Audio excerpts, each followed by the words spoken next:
Well, thank you for having us. So I haven't seen you in a long time. Since yesterday. Yeah, we had a board meeting yesterday. Well, it's going to be similar to a board meeting. I get to ask all the questions that show my ignorance, and you get to be the brilliance and answer a bunch of the questions. So first question kind of alluded to this. How did you tell us about some defining moments in your life, especially in your childhood, that made you into an entrepreneur? Mm-hmm. So my dad is an electrical engineer, and so growing up, he would always bring home stuff from work and kind of teach me to kind of question how do things work. And from that, I got a lot of curiosity, which is so important. And the second thing is he kind of taught me a can-do attitude. So he was always fixing things around the house, fixing the car, fixing the computer. And so he always taught me that if you put your mind to it, you can do really anything. At the age of 12, I picked up one of his books on the bookshelf, and it was basically DOS batch files. And so I started reading this book, and I started teaching myself how to script. And from there, I developed an interest, and I proceeded to buy all these books on programming, these 500-page books. I would just devour them. I'm like 12 at the time, 13, so I have a lot of spare time on my hands. And I basically taught myself how to program, and that was really the beginning of my entrepreneurial journey. And then, when did you decide that you're going to be a founder, actually, like decide you're going to start a company? It wasn't necessarily a decision. I mean, my first kind of entrance into this, again, at a very young age. So I'm 12 years old, I'm teaching myself how to program. It's just a hobby. I'm putting my work on the internet. At the age of 14, somebody from the internet calls me. He says, I want to pay you $1,000 to write me a program. And so I told my dad, someone from the internet wants to pay me $1,000. And he just laughs. He's like, son, no one from the internet's going to pay you $1,000. But I said, I don't care. I'll just do it anyways for fun. And sure enough, 30 days later, I got paid $1,000. And so that was like me off to the races. And it was incredibly satisfying to get paid for something I already loved doing. And so very quickly, I got introductions to other people who needed similar things. And this was the beginning of a business that I ran throughout high school. That's great. Now, a lot of people have heard the story about Airbnb and how it got started. It's a great story, so it's great to repeat it, but I want you to add something different and special that nobody's ever heard before. This is actually a tough one because this story has been told so many times, and there's lots of fun facts that have gotten shared at one point or another. I think part of what was really fun during this period, and maybe doesn't get talked about so much, is how Joe, Brian, and I worked together as a team. You see, before all of this, we were roommates living together, and so we already had some familiarity with each other. Joe and Brian had gone to university together, so we had a certain bond, but we also had definitely our differences. They're designers, I'm engineers, we think about the world differently. It's a healthy tension. I think one of the first things was just like scoping the project, and how do we reduce this to something that can be done in just 3 weeks? And so the very first iteration of Airbnb only took 3 weeks. That's how reduced it was. At times as the scope grew, that introduced tension. Me being the only engineer, very quickly the amount of work kind of creeps up and puts stress on the relationship. One of the things we did to maintain the strength of our relationship, and during a period of Y Combinator where we ultimately were successful, was we started living together again. And not only living together, but being extremely regimented. So we'd wake up at 8 a.m. Every day, get right down to business, have breakfast, start working. In the evening, we would go to the gym together. Brian is very familiar with the gym, so he would basically personal train us. We'd cook dinner, go to bed by midnight, do it all again 6 to 7 days a week, even things like grocery shopping. And so literally, we had no personal time. We just did everything together. And that was actually really brought us closer together as a team. How much could you bench at that time? I could never really stick with it consistently because Brian would burn us out too quickly. Because he could just do anything. And he would just get a kick out of basically prescribing too much too soon. So let's get back to a little bit more serious topic. I mean, you guys had this bond. It was obviously, you had some similar sort of values and some tension. How did you incorporate that into the Airbnb culture going forward? And as the company started to grow and expand, how did you make sure that the culture continued to be a great culture at Airbnb? Because it's obvious from the outside that Airbnb has a great culture. I think first was recognizing that we had something special together. And so recognizing how our distinct backgrounds and the tension that that created was actually a good thing, that it led us to compromises that incorporated different points of view and better solutions. Before we ever hired our first employee, we came up with a set of core values, the things that we thought were important that we wanted to preserve amongst the three of us. And so we documented that before hiring anybody. We actually took a lot of inspiration from Zappos. So we went to Zappos, did the company tour, learned all about it. That's how we got familiar with Alfred, who was clearly leading Zappos at the time as COO and CFO. So one was just being really clear about the core values and like the vision that we had. And then as the company scaled, really just reiterating that, right? I mean, it's a question of how not only defining it, but then practicing it and communicating it. And particularly as you scale, communication becomes probably one of the biggest enablers of the team. Just being really clear, what are we trying to do, and driving that in every week, every month. And so how do you communicate? I mean, at a small scale, you can talk to everyone. You're in how many countries? There's an inflection point. So when you can all sit around the same table, everything is super easy. You never even actually have to think about communicating, because everything that's happening, you hear and see yourself.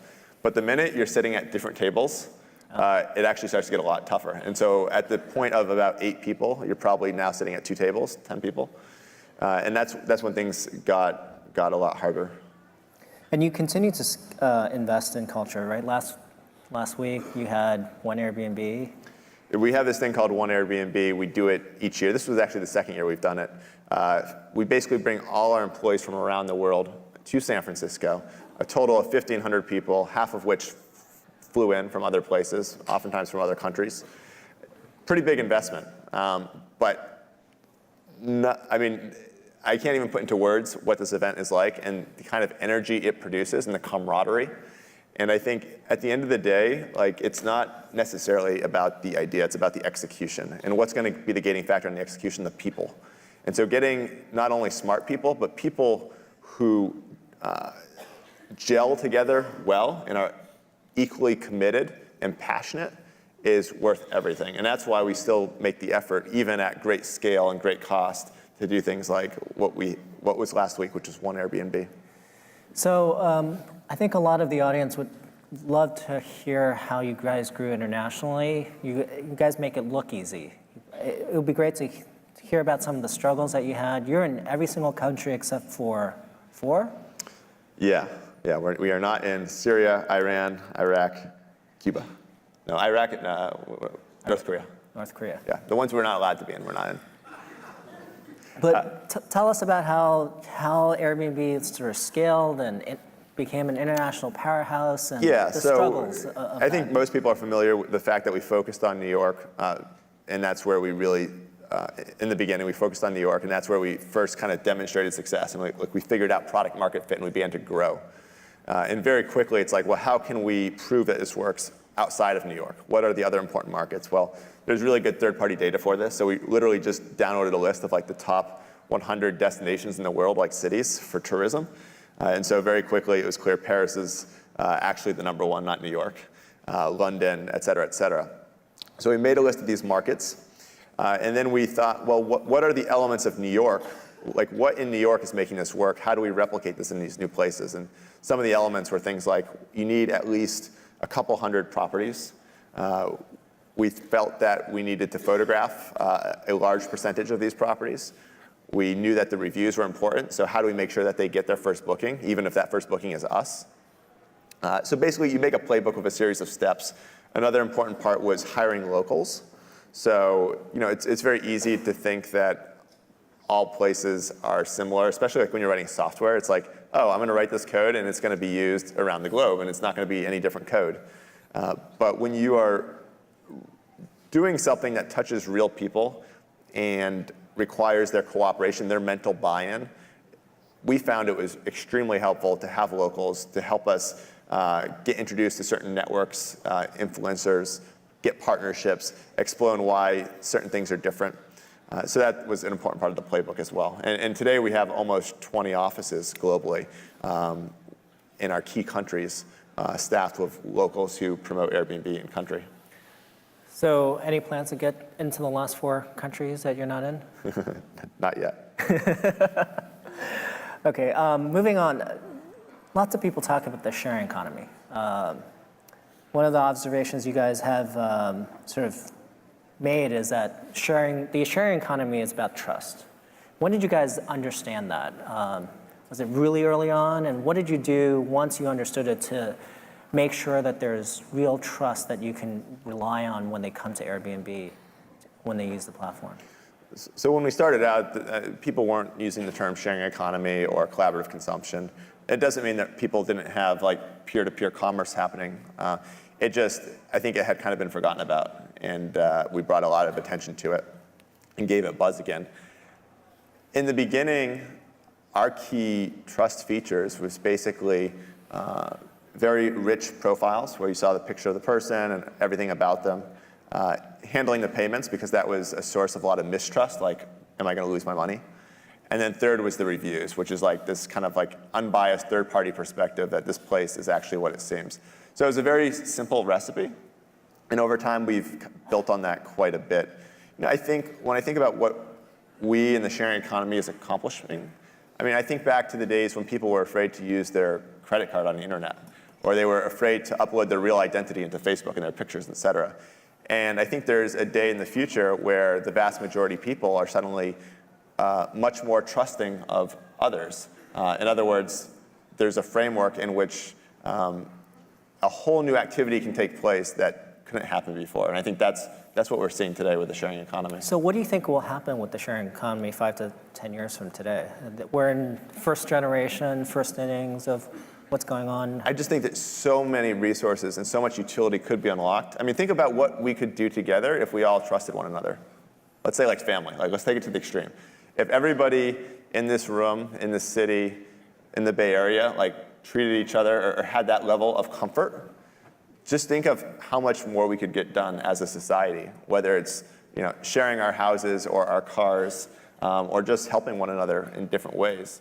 And I think there's a lot of talk about how technology has the potential to eliminate a lot of jobs, but I also think that if we can overcome trust, if we could all trust one another and find ways of collaborating better together, we could basically create whole new industries or greatly enlarge 10x, 100x kind of activities that basically were obscure before. Yeah, that's good food for thought. What do you do for fun? Airbnb. What do I do for fun? You have a new boss, right? I just had a daughter, so she's 4 months old. So that's my latest fun project. What has she been teaching you? What is she teaching me? It's a reminder of how much satisfaction you get out of a strong sense of purpose. And so with Airbnb, and with building anything in general, you have a strong sense of purpose and pride in something that you create. And it's no different, I think, with your own child. And so it's been really rewarding to invest a huge amount of effort, but then kind of understand and see that progression every single day. It's no different than a company looking at the metrics, seeing her evolve. So who do you think is your first child? Your daughter or Airbnb? Now we're getting to the real tough questions. Well, are you doing chronologically or in terms of importance? No, getting back more seriously, on international, do you want to share some metrics on how big you are internationally versus the US, just so people know scale-wise? Yeah, most people probably imagine us being pretty international, but maybe the numbers will surprise you. So more than half of our business is in Europe. So more than half of the revenue comes from Europe. More than 2/3 of the properties are in Europe. And then Asia is the fastest growing region. So the US is quickly becoming a smaller and smaller minority of the business. And again, we're in 190 different countries. We are the leader of this category in each of those countries. So pretty remarkable for 7 years. Airbnb has the vision of making everyone belong anywhere. And so that's pretty grand and pretty big. What can we expect to see in the coming years? You mentioned a little bit about expanding more in Asia, but what other things will Airbnb be doing in the coming years to fulfill that vision? So certainly a focus has been opening up different geographies, and I don't want to say we've maxed that out, but like we're present everywhere, and we need to build our depth most everywhere as well. But that's a story you're all familiar with. I think some other dimensions would include different travel use cases.